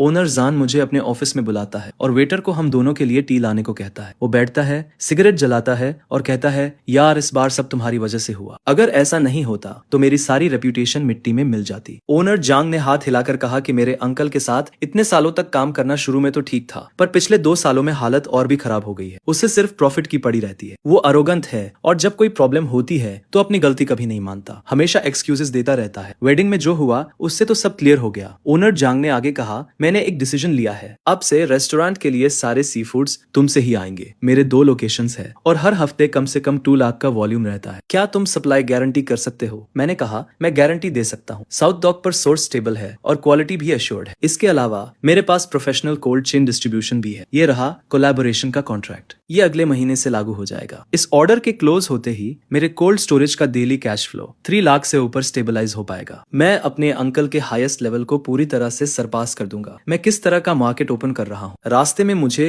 उन ओनर्स के कई कॉल्स आए जो वेडिंग बैंक्वेट में आए थे। वो मुझसे पूछ रहे थे कि क्या मैं उन्हें भी सप्लाई कर सकता हूँ। मैंने एक एक करके उनके कॉन्टैक्ट्स नोट किए और उनसे मिलने का टाइम फिक्स किया। अब मार्केट में ये रूमर है कि मुझे जिंदिन होटल का ऑर्डर मिल गया है और अब मेरा बिजनेस आसमान छूने वाला है। रात के 8 बजे मैं अपने वेयरहाउस के सामने खड़ा था और दूसरी तरफ अपने अंकल की स्टॉल को देख रहा था। लाइट तो जल रही थी पर अंदर सब खाली था। बस वो अकेले बैठे हुए थे। उनके सामने बिल्स का ढेर लगा हुआ था और वो कैलकुलेटर यूज करते जा रहे थे। तभी शाओलिन मेरे पास आया और धीरे से बोला, बॉस मैंने सुना है कि आज तुम्हारे अंकल मिस्टर जान से रहम मांगने गए पर उन्होंने उसे अंदर तक नहीं आने दी। लोग ये भी कह रहे हैं कि तुम्हारे अंकल ने बैंक्वेट के लिए जो सारा सामान तैयार किया था वो सब उनके हाथ में ही रह गया। कम से कम 3 लाख का नुकसान हुआ है। मैंने कुछ नहीं कहा, बस एक सिगरेट जला ली। इस बार मेरे अंकल सच में खत्म हो गए। उन्होंने सबसे बड़ा क्लाइंट हिंदिन्स होटल को खो दिया है। उनका पेमेंट चेन पूरी तरह से टूट गया। ऊपर से प्राइस वॉर में हुए नुकसान और लोन्स पर लगने वाले इंटरेस्ट अलग। अब वो और नहीं झेल पाएंगे। मार्केट में लोग अब ये भी कह रहे हैं कि उनकी स्टॉल महीने के आखिर तक नहीं चल पाएगी। वो लोग ये भी कहते हैं कि उनके पुराने फ्रीजर अब पूरी तरह से बेकार हो चुके हैं और वो ठीक नहीं हो सकते। अगले दिन मैं उन ओनर्स से मिलने गया जिनसे मैं बैंक्वेट में मिला था। वो शहर के मशहूर रेस्टोरेंट्स के ओनर्स हैं और उन्हें सी फूड में एकदम हाई क्वालिटी चाहिए। मैं उन्हें वेयरहाउस में ले गया ताकि वो माल देख सके। मैंने उन्हें साउथ डॉक से आने वाले माल और डिस्ट्रीब्यूशन सर्विस के बारे में पूरी जानकारी दी, जिसे देखकर वो सब लोग बहुत खुश हो गए। उन्होंने तुरंत मेरे साथ कोलैबोरेशन कॉन्ट्रैक्ट साइन किया और हिंदिन्स होटल का ऑर्डर भी दे दिया। अब मेरे पास 5 बड़े रेस्टोरेंट्स हैं जिनके साथ मेरा लॉन्ग टर्म कोऑपरेशन है और हर हफ्ते 4 लाख से ज्यादा का वॉल्यूम है। ये देखकर शाओलिन बहुत खुश होकर मुझसे कहता है, बॉस अब तो हम सच में आगे बढ़ रहे हैं। मैंने अपने हाथों में कॉन्ट्रैक्ट देखा और मुझे सुकून मिला। सिर्फ 2 महीनों में 1,20,000 से इतना ज्यादा। मैंने ना सिर्फ खुद को मजबूत किया है बल्कि मार्केट में सबसे अच्छे क्वालिटी वाले क्लाइंट्स भी हासिल कर लिए हैं। उसी शाम मैं साउथ डॉक पर लाओचन और बाकी लोगों से बात करने गया। उनसे मैंने सप्लाई बढ़ाने के बारे में बात, जिस पर लाओचन ने कहा कि कोई प्रॉब्लम नहीं है, उनके पास 2 और शिप्स तैयार हैं। वो लोग सप्लाई को एकदम स्टेबल रखना चाहते हैं। जब मैं मार्केट वापस आया तो शाम हो चुकी थी। तभी मुझे मेरे चाचा का स्टॉल दिखा। वहाँ कुछ लोग खड़े थे जो उनसे अपने पैसे मांग रहे थे और वो लोग बहुत चिल्ला रहे थे। मेरे चाचा वहाँ खड़े थे। उनके बाल बिखरे हुए थे और उनका चेहरा पीला पड़ गया था। ऐसा लग रहा था जैसे वो 10 साल बूढ़े हो गए हो। शाओलिन ने मुझसे कहा, बॉस मैंने सुना है कि तुम्हारे चाचा आज बैंक में लोन लेने गए थे पर उन्होंने मना कर दिया। अब उन पर 10 लाख से ज्यादा का कर्ज है और वो उसे चुका नहीं पाएंगे। मैंने कुछ नहीं कहा। मैं सीधा वेयरहाउस चला गया और अपना काम करने लगा। कल एक और ऑर्डर पूरा करना है और हम पीछे नहीं रह सकते। हिंदिन्स होटल का ऑर्डर मिलने के बाद मेरे वेयरहाउस का हर दिन का फ्लो 3 लाख से ज्यादा हो गया। लेकिन मुझे पता था कि सिर्फ कुछ बड़े रेस्टोरेंट से काम नहीं चलेगा। मार्केट के जो रिटेलर्स हैं वो हमारी जड़ें हैं और जब तक मैं उन सबको साथ बात नहीं लूंगा तब तक मैं इस मार्केट को सही से कंट्रोल नहीं कर पाऊंगा। उसी शाम मैंने मार्केट के करीब 12 रिटेलर्स को इकट्ठा किया। ये वो रिटेलर्स हैं जिनके साथ मेरे अच्छे संबंध, ये वो लोग हैं जिनके साथ मैंने पिछले 6 महीनों से काम किया है। मैंने कुछ लोगों को पैसे देकर मदद की है और कुछ लोगों को सामान दिलाने में मदद की है। मैंने उन्हें खाना परोसा और सीधे अपने आइडिया के बारे में बता दिया। मैंने उनसे कहा कि कंपटीशन बहुत फियर्स है और अकेले काम करके सरवाइव करना मुश्किल है। मैं अपने कोल्ड स्टोरेज पर ध्यान केंद्रित करते हुए एक सप्लाई अलायंस बनाना चाहता हूँ ताकि सोर्सिंग, प्राइस और डिस्ट्रीब्यूशन को यूनिफाई किया जा सके। सब मिलकर एक दूसरे को बेनिफिट पहुंचा सके और प्रॉफिट शेयर कर सके। कई लोगों ने एक दूसरे को देखा, जिस पर किसी ने पूछा कि ये ऑपरेट कैसे करेगा। मैंने कहा कि ये सिंपल है। सबसे पहले सप्लाई को सेंट्रली यहीं से मैनेज किया जाएगा, जिससे बेस्ट क्वालिटी और प्राइस गारंटी होगी। दूसरा, डिस्ट्रीब्यूशन को मेरे कोल्ड चेन व्हीकल से यूनिफाई किया जाएगा, जिससे लॉस कम होगा। तीसरा, प्रॉफिट को प्रोपोर्शनली डिवाइड किया जाएगा, जिसमें 30% मेरा होगा और 70% तुम्हारा। तभी मिस्टर वान नाम के एक रिटेलर ने कहा, तुम्हारी आइडिया तो अच्छी है, लेकिन हमें तुम्हारे साथ कोलैबोरेट क्यों करना चाहिए? मैंने जवाब दिया, मैं सप्लाई में अपनी एडवांटेज का फायदा उठाना चाहता हूँ। भाई हुआन, हम बहुत समय से कोलैबोरेट कर रहे हैं। तुम्हें पता होना चाहिए कि मैं कैसा इंसान हूँ। अगर मैं तुम्हें प्रेशर देना चाहता तो मैं अभी भी कर सकता था। मैंने ये अलायंस इसलिए बनाया है ताकि सब लोग पैसे कमा सके, न कि सिर्फ मैं। फिर एक और रिटेलर ने पूछा, तुम्हारे अंकल का क्या होगा? अभी तो उनका बिजनेस अच्छा नहीं चल रहा। मैंने कहा, उन्हें डरने की जरूरत नहीं है, वो खुद को बैरली ही सपोर्ट कर पा रहे हैं। वो तुम्हारा क्या करेंगे? बिजनेस में कैपेसिटी मैटर करती है, कनेक्शंस नहीं। कुछ रिटेलर्स ने कुछ देर तक सोचा और फिर अग्री कर गए। वो बोले, तुम एक फेयर इंसान हो, हमें तुम पर ट्रस्ट है। उसी रात मैंने 13 रिटेलर्स के साथ अलायंस एग्रीमेंट साइन किया। अगले वीक से उनकी सारी सप्लाईज मुझसे ही आएगी। डिस्ट्रीब्यूशन भी मेरे कोल्ड स्टोरेज ट्रक से ही होगा। मैंने गारंटी दी कि स्टेबल सप्लाई, बेस्ट प्राइस और जीरो लॉस होगा। शाओलिन एक्साइटमेंट से बोला, बॉस, इससे तो हमने मार्केट को इंटीग्रेट कर लिया है। एक बार बाइंग और सेलिंग अलायंस काम करना शुरू कर दे तो मेरा सप्लाई और कमर्शियल आउटलेट पर पूरा कंट्रोल हो। इससे मेरे अंकल का मार्केट शेयर और भी कम हो जाएगा, जिससे उनकी सिचुएशन और भी मुश्किल हो जाएगी। अलायंस ऑफिशियली ऑपरेट करना शुरू कर देता है। मैं साउथ डॉक से बहुत सारा माल लेकर आता हूँ। मैंने वो सारा माल अलायंस के मेंबर्स में डिस्ट्रीब्यूट कर दिया और डिलीवरी ट्रक्स भी बिल्कुल टाइम पर पहुंच गए। हर एक खेप बिना नुकसान के पहुंची, जिसे देखकर रिटेलर्स ने थम्स अप किया और कहा कि आय के साथ काम करना अलग ही एक्सपीरियंस है। जल्दी ही ये बात पूरे मार्केट में फैल गई कि आई ने एक बाइंग और सेलिंग अलायंस बना लिया। 1 डजन से ज्यादा रिटेलर्स उस अलायंस में शामिल हो गए। सब एक दूसरे को सपोर्ट कर रहे थे और बिजनेस भी पहले से बेहतर होता जा रहा। ये खबर सुनकर मेरे अंकल का चेहरा और भी उतर गया। मार्केट में उनका शेयर मेरी वजह से पहले ही कम हो गया था, जिस पर अब रिटेलर्स के साथ मिलकर मैंने उनकी रही सही कॉम्पिटिटिवनेस भी खत्म कर दी। तभी मेरे बगल में खड़े एक आदमी ने मेरे अंकल से कहा, अब हम आई के साथ काम करते हैं, सप्लाई भी स्टेबल है और प्राइसेस भी फेयर हैं। हम वापस तुम्हारे पास क्यों आए? मैंने कुछ नहीं कहा और मैं बस अपने काम में लगा रहा। उसी शाम मुझे ओल्ड चन का कॉल आया। उसने बताया कि साउथ डॉक पर 2 और नए शिप्स आ गए हैं और सप्लाई पहले से कहीं ज्यादा अबंडेंट है। उसने मुझसे पूछा कि क्या मैं सप्लाई का वॉल्यूम बढ़ा सकता हूँ। उनके पास बहुत सारा माल पड़ा हुआ है और उन्हें स्टेबल आउटलेट्स की जरूरत है। मैंने कहा कि कोई प्रॉब्लम नहीं है। अब अलायंस के साथ मेरे सेलिंग चैनल्स पूरी तरह से ओपन है। मैं कितना भी माल अब्सॉर्ब कर सकता हूँ। कॉल रखने के बाद मैं कोल्ड स्टोरेज के दरवाजे पर खड़ा हो गया और अपने अंकल के स्टॉल को देखने लगा, जो सामने ही था। वो एक क्रेडिटर से आर्ग्यू कर रहे थे। आवाज बहुत ऊंची थी। क्रेडिटर उनका चेहरा पॉइंट करते हुए चिल्ला रहा था कि अगर उधार लिया है तो वापस करना होगा और एक्सक्यूजेस बनाना बंद करो। मेरे अंकल, जिनका चेहरा गुस्से से लाल हो रहा था, लगातार खुद को एक्सप्लेन करने की कोशिश कर रहे थे और कुछ और दिन का टाइम मांग रहे थे। वो स्वेयर कर रहे थे कि वो पे करने का कोई रास्ता ढूंढ लेंगे, लेकिन क्रेडिटर सुनने को तैयार नहीं था और उसने सीधे थ्रेटन किया, अगर तुमने इस वीक तक पे नहीं किया तो मैं तुम्हें कोर्ट में रिपोर्ट कर दूंगा। शाओलिन मेरे पास आया और धीरे से बोला, बॉस, मैंने सुना है कि आपके अंकल का डेट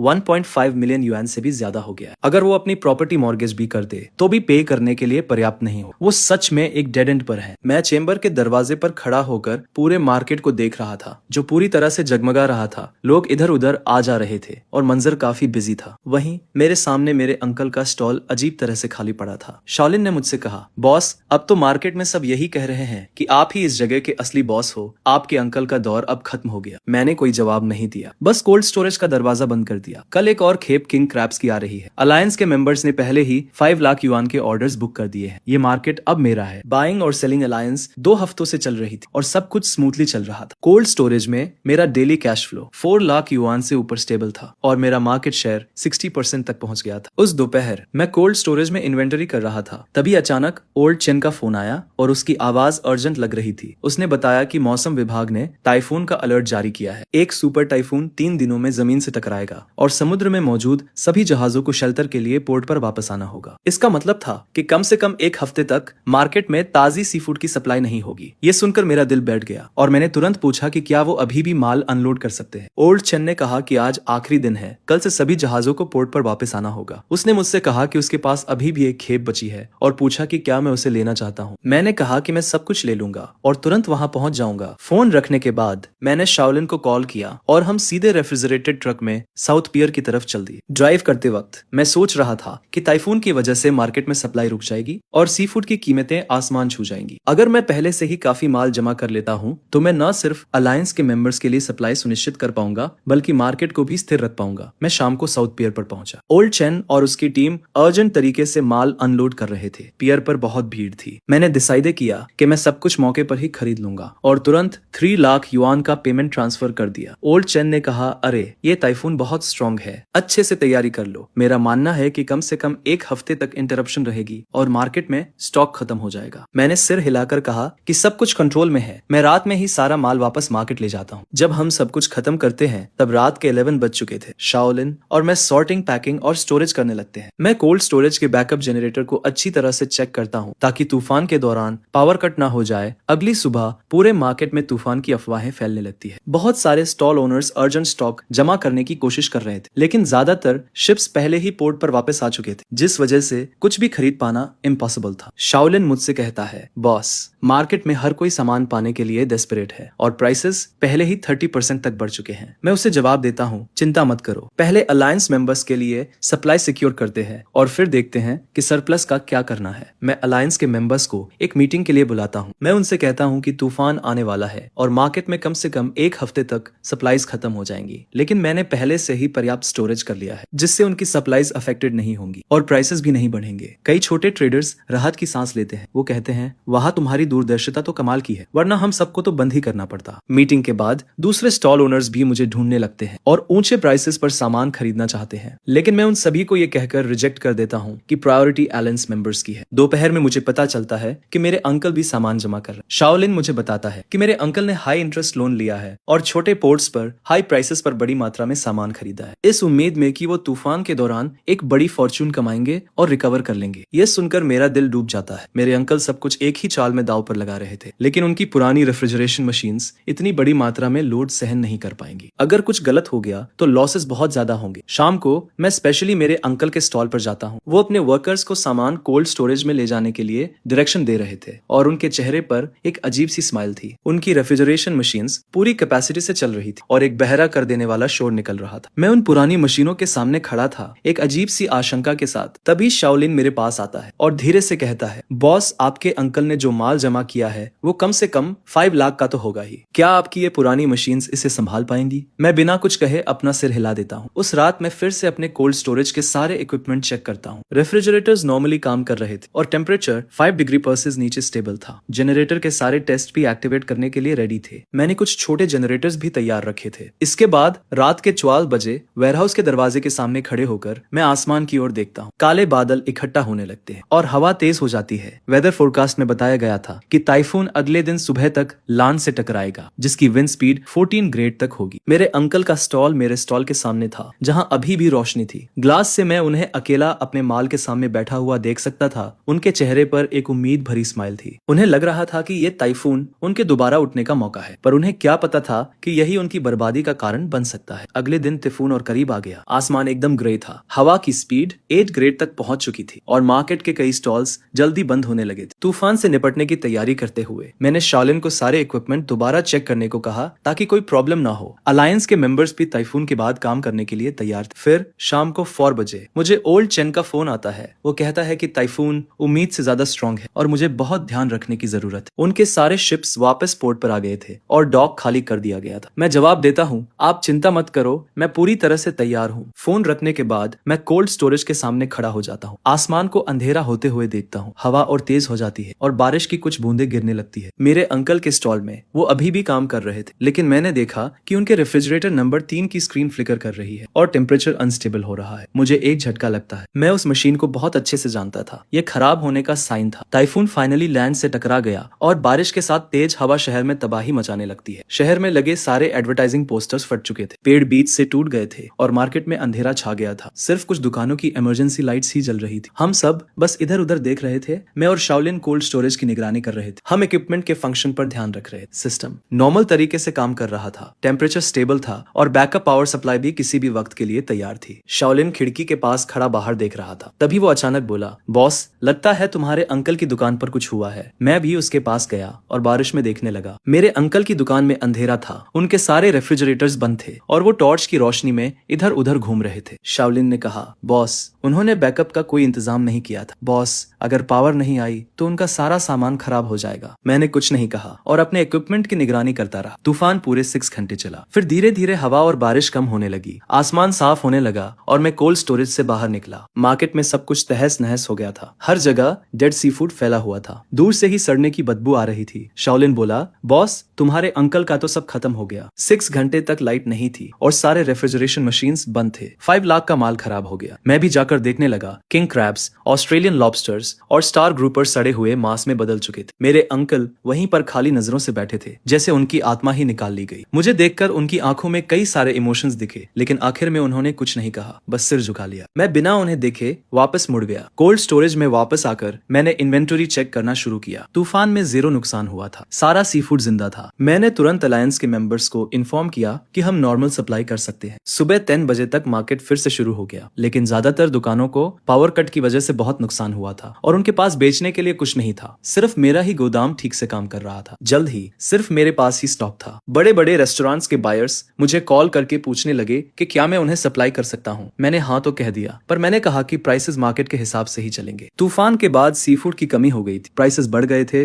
जिस पर मैंने अपने एलाइज को प्रायोरिटी दी और उनके प्राइसेस वही रखे। बाकी कस्टमर्स के लिए मार्केट प्राइस रखा। उस दिन मेरा गोदाम एकदम भर गया था। रेस्टोरेंट्स के ओन रुपीज, रिटेल रुपीज और यहाँ तक कि दूसरे स्टॉल्स के ओनर्स भी मुझसे सामान लेने आए थे। मैंने सबको लाइन में सप्लाई किया, यह इंश्योर करते हुए कि हर कस्टमर को उसका हिस्सा मिले, पर मैंने होर्डिंग या स्पेकुलेशन नहीं की। शाओलिन ने एक्साइटमेंट में कहा, बॉस, आज का टर्नओवर 1 मिलियन से ऊपर चला गया। मैंने कुछ नहीं कहा, क्योंकि ये वो रिजल्ट नहीं था जो मैं चाहता था, पर मार्केट का यही रूल है। जो तैयार रहता है वो बच जाता है और जो नहीं रहता वो एलिमिनेट हो जाता। दोपहर के 3 बजे मेरे अंकल के स्टॉल पर कुछ क्रेडिटर्स आ गए। वहां मरे हुए सी फूड का ढेर देखकर वो गुस्से से लाल हो गए। उनमें से एक ने मेरे अंकल की तरफ उंगली उठाई और तेज आवाज में बोला, ओल्ड ले, तुम हमारा उधार कैसे चुकाओगे? इस कचरे की कीमत ही कितनी होगी? मेरे अंकल अपना सिर झुकाए खड़े थे और बार बार कह रहे थे कि उन्हें थोड़ा और टाइम दे दो, वो पे करने का कोई ना कोई तरीका ढूंढ लेंगे। क्रेडिटर्स ने उनकी बात नहीं सुनी और सीधे कह दिया कि अगर उन्होंने 3 दिनों में पे नहीं किया तो वो उन्हें कोर्ट में सू कर देंगे, वो उनका स्टॉल जब्त कर लेंगे। मेरे अंकल जैसे अपनी सारी ताकत हार चुके थे और दीवार के सहारे खड़े हो गए। उनसे एक शब्द भी नहीं निकला। शाओलिन ने मुझसे कहा, बॉस, आपके अंकल का 5 लाख का सारा सामान तो बर्बाद हो गया और ऊपर से उन पर 1 मिलियन से ज्यादा का डेट भी है। वो कभी रिकवर नहीं कर पाएंगे। मैं गोदाम के दरवाजे पर खड़ा होकर सामने का सीन देख रहा था, पर मुझे अंदर से कुछ महसूस नहीं हो रहा था। उस रात तूफान पूरी तरह से खत्म हो गया और आसमान साफ हो गया। मैं मार्केट के एंट्रेंस पर खड़ा होकर तारों भरे आसमान को देख रहा। इस तूफान ने मार्केट के स्ट्रक्चर को पूरी तरह से बदल दिया। मेरे अंकल के स्टॉल पर मेरे सामने लाइट अभी भी जल रही थी। वो वहां अकेले मरे हुए सी फूड के ढेर के सामने बैठे थे, बिना हिले डुले। उनकी वो रेफ्रिजरेशन मशीन्स पूरी तरह से बेकार हो गई थी। स्क्रीन्स ब्लैक हो गई थी और अब वो ठीक नहीं हो सकती थी। मार्केट में लोग कहने लगे थे कि मेरे अंकल पूरी तरह से बर्बाद हो गए। उन्होंने तूफान से पहले सब कुछ लगा दिया था। मैंने कुछ लोगों से कर्ज लिया था ताकि मैं अपना बिजनेस बढ़ा सकूं, जिस पर मेरा सब कुछ बर्बाद हो गया। अब मैं पहले से भी ज्यादा कर्ज में डूब चुका हूँ। अगले दिन मुझे ओल्ड जन का फोन आता है। वो बताता है कि तूफान के बाद अब शिप्स फिर से चलनी शुरू हो गई है और 3 दिन में नया माल पोर्ट पर आ जाएगा। वो मुझसे पूछता है कि मुझे कितना माल चाहिए। मैं उसे पहले से दुगना माल लाने के लिए कहता हूँ, क्योंकि मार्केट में माल की कमी है और डिमांड बहुत ज्यादा है। फोन रखने के बाद मैं कोल्ड स्टोरेज के एंट्रेंस पर खड़ा हो जाता हूँ। पूरे मार्केट को देखने पर मुझे पता चलता है कि तूफान के बाद बहुत से लोग अपना नुकसान साफ कर रहे हैं। कुछ लोगों ने तो अपनी दुकानें तक बंद कर दी है, लेकिन मेरे कोल्ड स्टोरेज का बिजनेस पहले से भी ज्यादा अच्छा चल रहा है। उस दिन दोपहर में मैं कोल्ड स्टोरेज में नए माल का इन्वेंटरी कर रहा था। तभी शाओलिन मेरे पास आता है और कहता है, बॉस, आपके अंकल गेट पर खड़े हैं और वो आपसे मिलना चाहते हैं। मैं ऊपर देखता हूँ और शीशे से मेरे अंकल बाहर खड़े हुए दिखाई देते हैं। उनके बाल बिखरे हुए हैं और उनका चेहरा उतरा हुआ है। वो बहुत परेशान दिख रहे हैं। मुझे देखकर उनके होंठ कांपने लगते हैं और बहुत देर बाद वो सिर्फ 2 शब्द बोल पाते हैं, माफ करना। मैं सिगरेट जलाता हूँ और बिना कुछ कहे उनके बोलने का इंतजार करता हूँ। मेरे अंकल कुछ देर तक चुप रहते हैं और फिर कहते हैं, मुझे तुमसे एक फेवर चाहिए, क्या तुम मुझे कुछ पैसे उधार दे सकते हो? मैं उन्हें बिना जवाब दिए देखता रहता हूँ। मेरे अंकल फिर कहते हैं, तूफान की रात मेरा सारा माल बर्बाद हो गया और और अब लेनदार हर रोज आ रहे हैं। वो कह रहे हैं कि वो मुझे कोर्ट में ले जाएंगे। मैं पूरी तरह से फंस चुका हूँ। क्या तुम अपने अंकल की मदद नहीं करोगे? हम फैमिली जो है। मैं सिगरेट से राख झटकता हूँ और कामली कहता हूँ, अंकल आपको कितने पैसे चुकाने हैं? मेरे अंकल नजरें झुकाकर कहते हैं, इंटरेस्ट मिलाकर 1.6 मिलियन। मैं कहता हूँ 1.6 मिलियन कोई छोटी रकम नहीं। मेरे अंकल अपनी आंखें थोड़ी लाल करके ऊपर देखते हैं और कहते हैं, मुझे पता है कि मैंने तुम्हारे साथ पहले बुरा किया था। 1,20,000 वाली बात मेरी गलती थी। अब तुम्हारा बिजनेस इतना बड़ा हो गया है कि 1.6 मिलियन तुम्हारे लिए कुछ भी नहीं। बस मुझे उधार दे दो और मैं तुम्हें गारंटी देता हूँ कि मैं तुम्हें वापस कर दूंगा। मैं उन्हें देखता हूँ और कहता हूँ,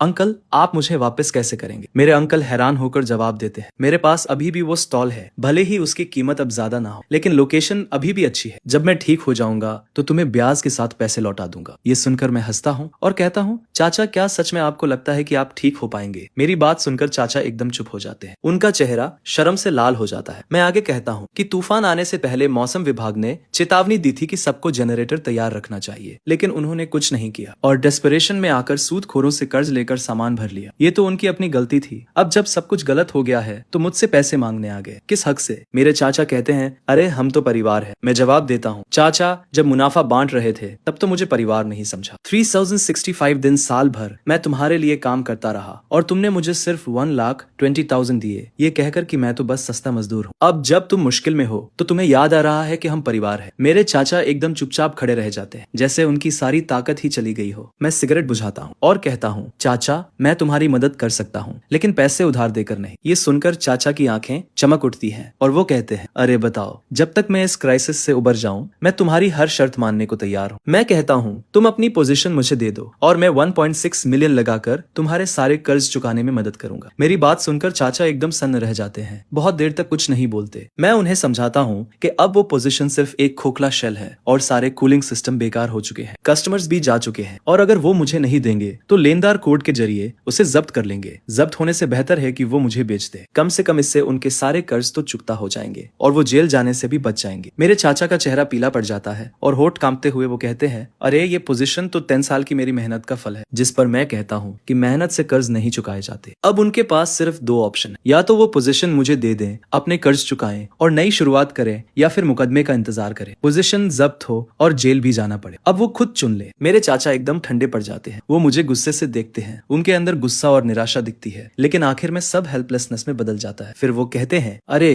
क्या तुम थोड़ा प्राइस बढ़ा सकते हो? जिस पर मैं सिर हिलाकर मना कर देता हूँ और कहता हूँ कि 1.6 मिलियन ही मार्केट प्राइस है। आजकल जो हालत है उसमें इतने में बिकना भी बहुत बड़ी बात है। मेरे चाचा थोड़ी देर चुप रहे और फिर सिर झुकाकर बोले, मैं सोचूंगा। जिस पर मैंने कहा, चाचा लेनदारों ने तुम्हें 3 दिन का टाइम दिया है, आज दूसरा दिन है, तुम्हारे पास सोचने के लिए ज्यादा टाइम नहीं है। मेरे चाचा ने कुछ नहीं कहा। वो मुड़े और चले गए। उनकी कमर झुकी हुई थी और वो बहुत धीरे चल रहे थे, जैसे अचानक 10 साल बूढ़े हो गए हों। उसी रात मुझे खबर मिली कि लेनदार मेरे चाचा की दुकान पर फिर से आ गए। इस बार वो कुछ और लोगों को साथ लाए थे और सीधे दुकान से सारा सामान निकालने लगे, ये कहते हुए कि अगर कल तक पैसे नहीं दिए तो वो उन्हें कोर्ट में रिपोर्ट कर देंगे। मेरे चाचा दरवाजे पर खड़े थे, उन लोगों को अपना सामान ले जाते हुए देख रहे थे और उनके मुंह से एक शब्द भी नहीं निकल रहा था। अगली सुबह मेरे चाचा फिर आए। इस बार उनके हाथ में एक डॉक्यूमेंट था, दुकान की प्रॉपर्टी का सर्टिफिकेट। वो मेरे सामने चुपचाप खड़े रहे। फिर आखिरकार उन्होंने मुझे वो डॉक्यूमेंट दिया और कहा, ठीक है, मैं मान गया। मैंने डॉक्यूमेंट लिया, उसे देखा और कहा, चाचा हम आज दोपहर नोटरी ऑफिस जाएंगे और फॉर्मेलिटीज पूरी करेंगे। मेरे चाचा ने हामी भरी और मुड़कर जाने लगे। दरवाजे पर पहुंचकर वो अचानक रुक गए। उन्होंने पीछे मुड़कर देखा और कहा, तुम जीत गए। मैंने कुछ नहीं कहा, मैं बस उन्हें जाते हुए देखता रहा। उसी दोपहर मैंने फॉर्मेलिटीज पूरी की और तुरंत रेनोवेशन शुरू कर दी। पुरानी दुकान को तोड़कर कोल्ड स्टोरेज को बड़ा करने लगा। मैं वेयरहाउस के एंट्रेंस के सामने खड़ा था, उस दुकान को देख रहा था जो जल्द ही मेरी होने वाली थी। वो साइन बोर्ड जो 10 सालों से वहां लगा हुआ था अभी भी लटका हुआ था, लेकिन जल्द ही उसे एजी फूड से बदल दिया जाएगा। ट्रांसफर एग्रीमेंट पर साइन करने के बाद मैंने दुकान की रेनोवेशन शुरू कर दी और एक प्रोफेशनल टीम को हायर किया। मैंने अपने चाचा की पुरानी दुकान को अपने कोल्ड स्टोरेज से मिला दिया, पार्टीशन वॉल को गिरा दिया और स्पेस तुरंत डबल हो गया। मैंने 6 नई इंपोर्टेड रेफ्रिजरेशन मशीन्स का ऑर्डर दिया जो सबसे एडवांस टेम्परेचर कंट्रोल सिस्टम्स और बैकअप पावर सप्लाई से इक्विप थी। मैंने डिलीवरी व्हीकल्स की संख्या बढ़ाकर 5 कर दी, जिससे मैं ज्यादा कस्टमर्स को सर्विस दे सकूं। रेनोवेशन के दौरान मार्केट में तरह तरह की बातें हो रही थी। कुछ लोग कह रहे थे कि मैं बहुत निर्दयी हूँ जो अपने चाचा को भी नहीं छोड़ता। कुछ लोग कह रहे थे कि अगर मेरे अंकल ने उस वक्त बेहतर बर्ताव किया होता तो उनका ऐसा हाल नहीं होता। मैंने उन बातों पर ध्यान नहीं दी और बस अपने काम पर फोकस किया। एक हफ्ते बाद मेरी नई दुकान बनकर तैयार हो गई। एक बहुत बड़ी जगह थी, लगभग 1000 स्क्वायर मीटर्स की। 6 नई रेफ्रिजरेशन मशीन्स एकदम परफेक्ट लाइन में लगी हुई थी। डिलीवरी ट्रक्स दरवाजे पर पार्क किए हुए थे और सी फूड डिस्ट्रीब्यूटर का साइन सूरज की रोशनी में चमक रहा था। मैंने कोई सेरेमनी नहीं की, बस अलायंस मेंबर्स और कुछ इंपॉर्टेंट कस्टमर्स को बता दिया, लेकिन खबर फिर भी फैल गई। लगभग पूरा मार्केट ही देखने आ गया। बॉस जान कई रेस्टोरेंट ओनर्स के साथ मुझे बधाई देने आए। उन्होंने बिजनेस का साइज देखा और अपनी थंब ऊपर करके कहा, वाह, कुछ ही महीनों में तुमने मार्केट को इस तरह से इंटीग्रेट कर लिया। यह तो कमाल है। अलायंस मेंबर्स भी आए। 13 रिटेलर्स नई दुकान के सामने चेहरे पर स्माइल लिए खड़े थे। उन्होंने कहा कि तुम्हारे साथ काम करके इन 2 महीनों में हमने पिछले पूरे साल से ज्यादा कमाया है। मैंने कहा,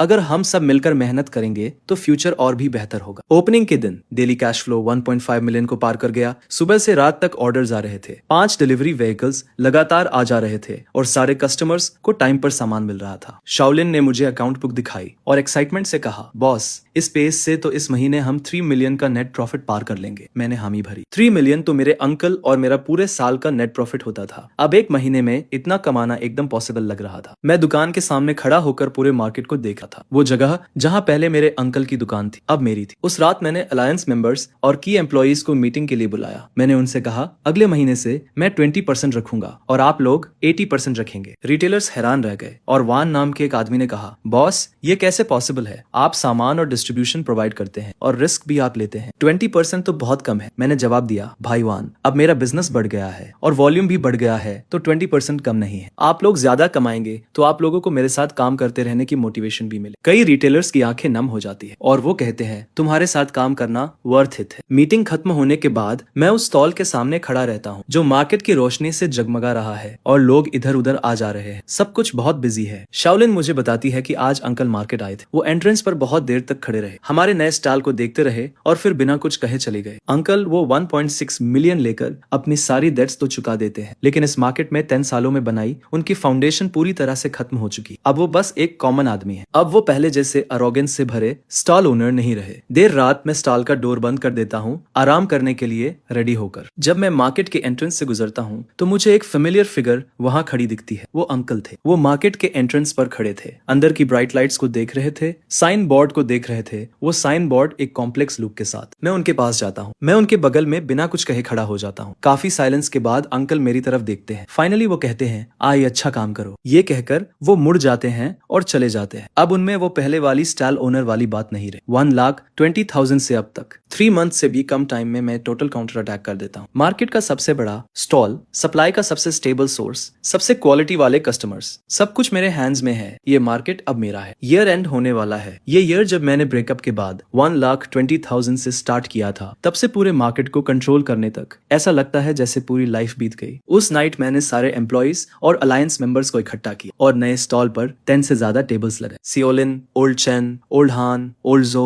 और 13 रिटाइल रुपीज, वो सभी जिन्होंने फॉलो किया, वो पूरी टीम जो मेरे साथ फाइट करती है, सब यहाँ है। मैं उठता हूँ, अपना कप उठाता हूँ और कहता हूँ, इस ईयर सपोर्ट करने के लिए आप सभी का थैंक्स। आज ईयर एंड के प्रॉफिट्स को बांटने का डे है और मैं अपना प्रॉमिस पूरा करता हूँ। शाओलिन को सबसे पहले उसका शेयर मिलता है। मैं उसे 2 लाख का रेड एनवेलप देता हूँ। उसकी स्टार्टिंग सैलरी 12,000 पर मंथ थी और मैंने उसे ईयर एंड बोनस का प्रॉमिस किया था और वो अच्छा काम करती है। वो 2 लाख वो डिजर्व करती है। 13 रिटेलर्स को भी उनका शेयर मिलता है। अग्रीमेंट के अनुसार प्रॉफिट शेयरिंग 80 से 20 थी। उन्हें बिगेस्ट पार्ट मिलता है। हर किसी को सैकड़ों हजारों मिले, कुछ को तो मिलियन से भी ज्यादा। शाओलिन और बाकी रिटेलर्स इतने खुश थे कि उनसे बोला भी नहीं जा रहा। दूसरों के लिए काम करते हुए वो लोग पूरा साल जी तोड़ मेहनत करते थे और मुश्किल से 1 लाख कमा पाते थे। आय के साथ कुछ महीने काम करने के बाद उन्होंने पिछले कई सालों से ज्यादा कमा लिया। मैंने कहा, अगर सब लोग मुझे फॉलो करते हैं तो मैं किसी को निराश नहीं करूँ। चलो अगले साल और मेहनत करते हैं, ये और भी बेहतर होगा। पुराने चेन और बाकी शिप कैप्टन्स भी आए और मैंने हर एक को खूब सारे गिफ्ट्स दिए। इस साल सपोर्ट करने के लिए उनका शुक्रिया अदा किया। पुराने चेन ने मेरी पीठ थपथपाई और कहा, आए, तुम एक लॉयल और बहादुर लड़के हो। हमने तुम पर ट्रस्ट करके कोई गलती नहीं की। काफी ड्रिंक्स के बाद माहौल और भी गर्म हो गया। कुछ रिटेलर्स इन महीनों में जो हुआ उसे याद करने लगे। वो बता रहे थे कि कैसे शुरुआत में मार्केट में किसी को मुझ पर भरोसा नहीं था। वो सोचते थे कि मैं इतना जवान होकर अपने अंकल को कैसे हरा पाऊंगा, लेकिन किसने सोचा था कि कुछ ही महीनों में सिचुएशन पूरी तरह से बदल जाएगी। बानकेटे खत्म हो गया और काफी देर हो चुकी थी। मैं स्टॉल के सामने खड़ा था, तभी शाओलिन आई और उसने मुझे एक अकाउंट बुक दी। उसने कहा कि ओपनिंग से लेकर अब तक टोटल कैश फ्लो